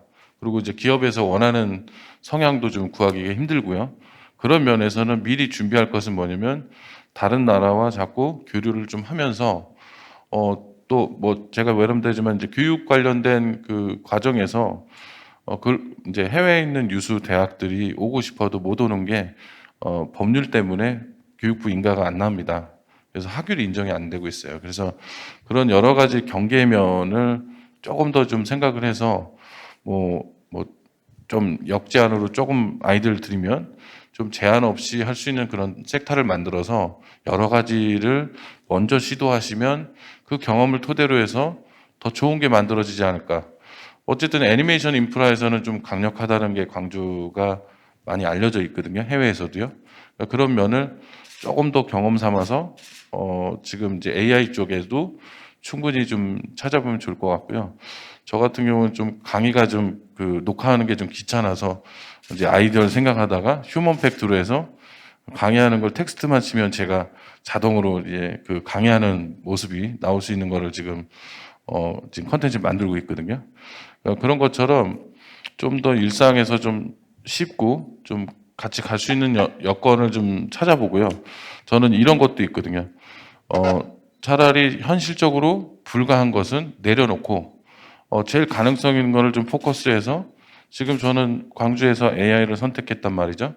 근데 가장 인프라가 센 곳은 중국과 인도입니다. 인도는 지금 아마존이나 구글의 거의 베이스가 돼서 그쪽에 뭐 델리, 뭄바이 같은 경우 제가 한 10년 넘게 다녔지만 엄청난 인력이 AI에 대한 준비를 많이 하고 있습니다.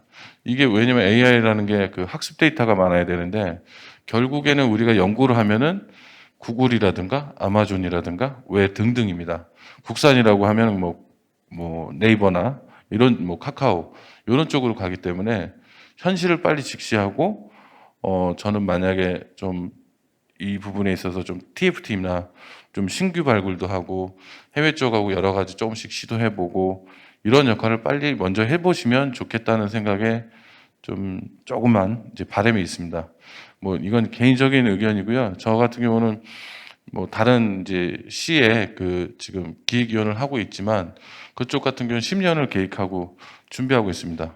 그런 면에서 여기도 만약에 준비한다면 차근차근히 이런 전문가분들이 많이 계시니까 그런 부분에 있어서도 차근차근히 의견 귀를 좀 열면서 좀 차별화 안 두고 지역에 제한도 없고 그런 면을 좀 고려하시면 좋을 것 같다는 생각이 들고요.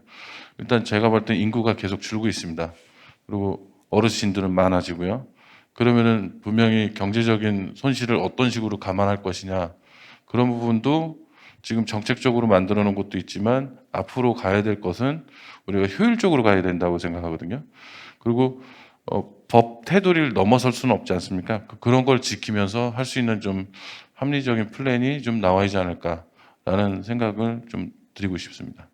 네, 감사합니다. 실질적인 이야기들을 굉장히 많이 해주신 것 같습니다. 이 경계를 없애는 것에 대한 강조를 많이 해주셨는데요. 지금 마주하고 있는 이 코로나 시기에 오프라인보다 온라인 디지털 전환이 더욱더 빠르게 진행이 되고 있습니다. 사실상 지역 기반이라는 오프라인 의미가 큰 광주광역시 특성상 의도했던 것만큼 AI 허브시티로서의 역할이 많지 않을 수도 있겠다라는 생각이 듭니다. 이러한 디지털 대전환 시기에서 지역 기반의 도시는 어떠한 역할을 수행해야 할지 시간이 남지 않았기 때문에 짧게 한 분씩 들어보도록 하겠습니다. 김수영 교수님부터 한번 들어볼까요?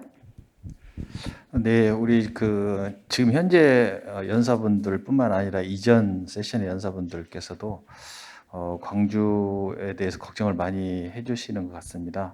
그리고 이 코로나 시대에 이렇게 집적단지를 오프라인으로 구축하는 것이 큰 의미가 있겠느냐 이렇게 걱정들도 많이 하시는데 그리고 또 한편으로는 왜 이거를 광주에서 해야 되느냐. 저희가 지금 이제 뭐 문화 콘텐츠도 얘기하고 아까 농업 얘기도 나오고 그랬는데 저희들은 광주의 주력 산업이 자동차하고 에너지하고 헬스케어 이 세 분야로 좀 특성화해서 하고 있는데 여러 가지로 좀 부족한 것은 객관적인 사실인 것 같습니다. 그런데 광주가 가장 먼저 선도를 해서 지금 클러스터를 만들려고 하고 있고 여전히 코로나 시대에도 뭔가 한 곳에 집적하는 것은 여전히 그 효과가 있을 거라고 생각합니다. 산학협력도 그렇고 인력 양성도 그렇고 또 뭔가 실증을 해보는 스마트시티 같은 조그마한 규모로 뭘 해본다든지 하는 것도 이 클러스터 조성하는 데 굉장히 그 의미가 있다고 생각을 하고요. 그래서 지금 이 광주가 해보니까 성공 가능성이 좀 높더라 해서 뭐 대구에도 만들고 여기저기 전국에 뭐 5개 내지 10개 정도 이런 걸 만들어 보려고 하는 것보다는 광주에 투자한 것을 5배, 10배를 좀 확대를 해서 선택과 집중하는 그런 정책이 정부가 또 광주시가 그런 방향으로 추진될 수 있도록 좀 노력했으면 하는 게 바람입니다.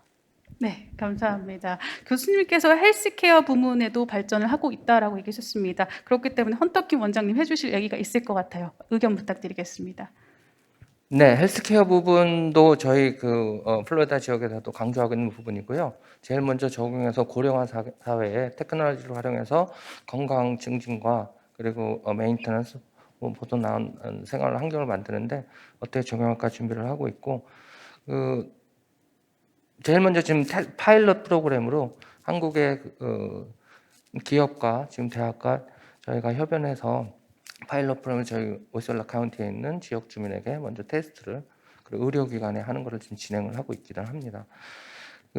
광주가 AI 허브 도시로서 또 아까 질문 하신 내용으로는 중요한 부분은 지금 거버넌스 그런 스트럭처를 잡는 것도 중요하다고 생각을 합니다. 가장 중요한 그 데이터 컨트롤, 보더레스와 오픈 이 두 가지를 어떻게 컨트롤하느냐, 통제와 개방,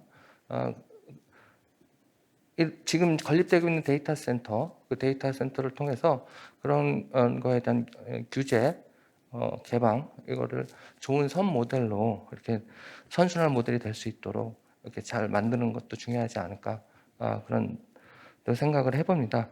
많은 사람들이 외부에 다 오픈을 하면은 손해가 된다 할 수 있지만은 그것들을 더 많이 받아서 또 그분들이 그것을 더 많이 또 새로운 걸 만들어서 서로 이렇게 나눠줄 수 있는 데이터를 통해서 광주를 통해서 데이터를 모으고 또 그것이 또 글로벌로 나갈 수 있는 그 허브 역할을 할 수 있는 스트럭처를 좀 고심해서 선 모델이 될 수 있는 그런 것들 좀 고민을 해봐야 되지 않을까 그런 생각을 합니다. 네, 감사합니다. 광주의 구조적 역할에 대해서 이야기해 주셨습니다. 다음은 이충렬 이사님 얘기 한번 들어보겠습니다. 예, 계속 이제 같은 내용이 반복돼서 할 수밖에 없는 것 같은데 어쨌든 재작년에 이제 광주시 분들하고 이렇게 스마트 시티 관련 프로젝트에 대해서 계획에 대해서 한번 전문가 자문을 해달라고 해서 참석을 한 적이 있었는데 그 계획상으로 보니까 그냥 차별성이 없더라고요. 그러니까 제가 의견 낸 바로는 그러니까 지금 스마트 시티 쪽에서는 이제 수자원공사에서 추진하고 있는 부산 쪽 그리고 이제 LH에서 하고 있는 그 세종시 쪽에 스마트 시티 쪽이 좀 하고 있는데 그 도시들은 좀 앞서 연사분들이 말씀하셨던 것처럼 그 스마트 시티에서 특성을 딱 잡았더라고요. 헬스케어 분야와 모빌리티 분야로 그런 식으로 했는데 그때 광주시에서 생각했던 스마트 시티는 모든 지자체에서 좋은 거는 다 집어넣은 상황이고 결국에는 실행력이 할 수도 없는 상황인데 인프라가 없는 상황에서 근데 아이템은 다 들어가 있더라고요. 그래서 지금 이제 광주시도 스마트 시티 사업을 계획하고 있고 추진하고 있는 걸로 알고 있는데 제가 본 바로는 거의 스마트 팩토리 쪽 분야로만 가고 있더라고요. 그래서 그런 분야보다는 좀 더 광주시의 인프라를 가진 그리고 광주시에 있는 네트워크 기반의 특성화된 스마트 시티 거기서 이제 특히 이 AI 쪽의 기술이 접목된 그런 분야 쪽으로 이렇게 특성화를 해서 계속 가시는 게 좋지 않겠나 이렇게 의견을 드립니다. 네, 계속해서 강조해 주셨던 지역의 특성화 얘기해 주셨고요. 마지막으로 최인호 대표님께 말씀 부탁드리겠습니다. 예, 뭐 제가 좀 그 쓴소리처럼 들릴 수 있지만 한번 뒤돌아볼 것은 그동안 어떤 히스토리나 이런 프로젝트를 하기 전에는 이제 주위를 둘러보는 게 좋을 것 같고요. 남들이 안 하는 차별화는 당연히 해야 되는 게 맞고요. 근데 현실을 직시하는 것도 되게 중요하기 때문에 지금 AI로 어쨌든 그 모티베이션으로 정말 갈 수 있는 기회가 많은 게 아이템은 되게 좋다고 생각합니다. 왜냐면 AI라는 건 뭐 오프라인을 타고 가는 게 아니라 온라인, 오프라인을 겸해서 갈 수 있는 거기 때문에 많은 기업들이 이렇게 찾아오면 제가 볼 땐 반갑게 맞이해서 프로젝트를 좀 성사를 시키고 그 부분에 있어서 가장 중요한 것은 이거를 프로젝트를 하고 나서 기업이 돈을 많이 벌게 되면 세수도 많이 내고 고용도 많이 창출할 수 있는 역할인데 그런 이제 법적 테두리를 벗어나지 않은 선에서 그냥 준비를 많이 한다고 그러면 제가 볼 땐 충분히 가능성이 있지 않을까 싶습니다. 그리고 전국에 가도 AI 클러스터라는 거는 광주밖에 없는 것 같고요. 해외 나가도 이렇게 뭐 AI를 클러스터로 하는 것보다는 글로벌 기업이 뭐 클러스터를 단독으로 그냥 구성해서 하기 때문에 정부에서 이렇게 밀어주는 거는 전 세계 유일하다고 생각합니다. 그렇기 때문에 그런 면에서는 좀 리스크를 많이 줄일 수가 있기 때문에 다른 기업들도 같이 콜라보하고 그다음에 학교들과도 교류할 수 있는 그런 여건을 많이 준비해 보시면 좋겠다는 생각이 듭니다. 이상 마치겠습니다. 네, 감사합니다. 세계 유일무이한 AI 클러스터 광주광역시에서 선순환 구조를 잘 마련할 수 있기를 바란다고 말씀해 주셨습니다.